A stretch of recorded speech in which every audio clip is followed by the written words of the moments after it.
છું અને એ દર્શન હારે કંઈક ને કંઈક પોતાની અપેક્ષા લઈને આવ્યા છો. એવું જ છે ને? આમ તો મનમાં કંઈક તો ઈચ્છા લઈને આવ્યા છો ને.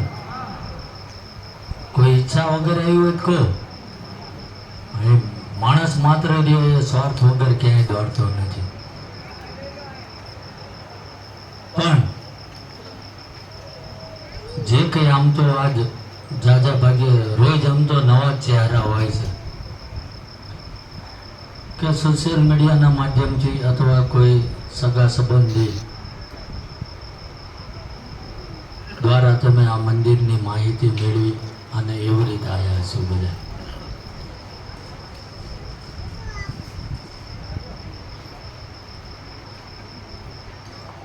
કે આ મંદિરે અમે જે કંઈ દાદાના નિમિત્તે સેવા કરી રહ્યા છીએ ને, તો આ માણસ માત્રને અમે ઉપયોગી થઈએ કે બસ આ જ ઉદ્દેશથી. સમજાય છે?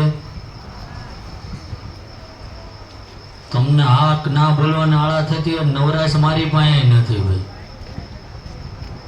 અને હું ભૂખ્યો છું, તમે તો ખાઈ લીધું ભલામણા. હવે તો બોલો. એમ ગામમાં કોઈનો વારો ન આવવા દેતા.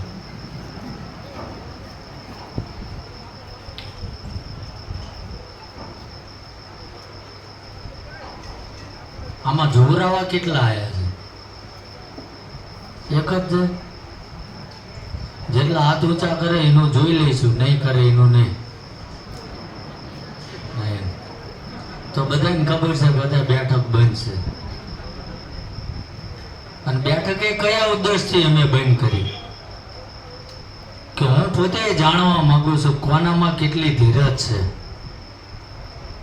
સમજાય છે ને? કોને પરમાત્મા ઉપર ભરોસો છે, એ વિશ્વાસ કોણ કેટલો સમય અહીં આવી શકે. હું મારું તપે અહીંયા જ વાપરીશ, બધે નહીં વાપરી નાખું ભાઈ. આ આયા ખપ દઈને ઠેલી ભરવીને હાલો બાપુને મળીને જોરાયેલી એવા ઘણાય તમારી રાહ જુઓ. જજો. સમજાય? હા કે ના તો બોલો. ખાધું ત્યાં લગીને તો બોલો. અને મને તો એક પ્રશ્ન આજ મૂંઝવે, જોરાએ શું થાય? એકો દુઃખ જતું રહે, સુખી થઈ જવાય તો શું થાય? તો હમણાં હાથ ઊંચા કર્યા શરમ ના લાગે? નથી ભારે છે તમને? કહો. કશું થતું નથી ભાઈ જોરાય. હું કોઈનો વિરોધ નથી કરતો. સમજાય? કે જે કઈ કાર્ય કરે ને એ તમારો આત્મવિશ્વાસ કામ કરે છે પરમાત્મા પાસે. એ આપણામાં હોવો જરૂરી છે. ગમે એ મંદિર જાઓ. સમજાય? કેટલા સમજાણું? આ બધા હાથ ના ઊંચા કરતા એ ના સમજાણું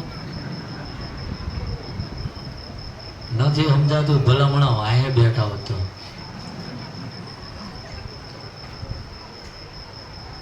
ભાષા થોડી રફ પડશે મારી. ચમ કે અમારે કોઈનું કઈ જોતું નથી એટલે ભાઈ. અને આગ લગીનમાં અમે ચેલેન્જ આપી કે કોઈ એવું કહી દે કે બાપુ અમારા ઘરે આવ્યા હતા, અમારા ગામમાં આવ્યા, પધરામણીના આટલા પૈસા લીધા, તેથી આ પરબડું મૂકીને નીકળી જવાનું ભાઈ. સમજાય? પણ બધા પોતાના માટે કરશે. દાદા એમને એક પ્રેરણા એટલી કરી. બીજા શું કરે છે ને શું કરવાના છે એ તો જેના ભાગમાં જ્યાં ભરાવાનું લખ્યું છે એ ભરાઈ જશે. આપણે કોણ શું કરે એનાથી મારે કઈ પંચાયત નથી.